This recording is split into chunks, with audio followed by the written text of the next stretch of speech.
খান পরিবারের দ্বিগুণ সেলিব্রেশন। সালমান খানকে খোশমেজাজে দেখা গেল সেলিম সালমার ৬০ বছরের একসাথে থাকা এবং অর্পিতা আয়ুষের ১০ বছরের বিবাহবার্ষিকীতে। খান পরিবারের জন্য এটি ছিল দ্বিগুণ সেলিব্রেশনের দিন।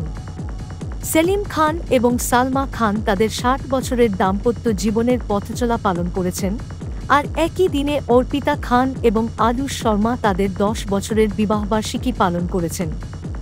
এই বিশেষ দিনটি উপলক্ষে পরিবার একটি জয়েন্ট পার্টির আয়োজন করে, যেখানে ছিল ২টি দারুণ কেক। সোশ্যাল মিডিয়া জুড়ে সেই ছবিগুলো এখন ভাইরাল। সালমান খান এই পার্টিতে বিরল উপস্থিতি দেন, যদিও তার জন্য কঠোর নিরাপত্তার ব্যবস্থা করা হয়েছিল। পার্টিতে আরবাজ খান, সোহেল খান, আলভিরা খান, অগ্নিহোত্রী এবং পরিবারের অন্য সদস্যরাও উপস্থিত ছিলেন। একটি মিষ্টি মুহূর্ত ক্যামেরায় ধরা পড়ে, যেখানে অর্পিতা এবং আয়ুষ একে অপরকে কেক খাইয়ে দিচ্ছিলেন। আরেকটি ভিডিওতে সালমান খানকে তার বাবা সেলিম খানের সঙ্গে আনন্দ সময় কাটাতে দেখা যায়। আয়ুষ শর্মা ইনস্টাগ্রামে অর্পিতার জন্য একটি পোস্ট শেয়ার করেছেন।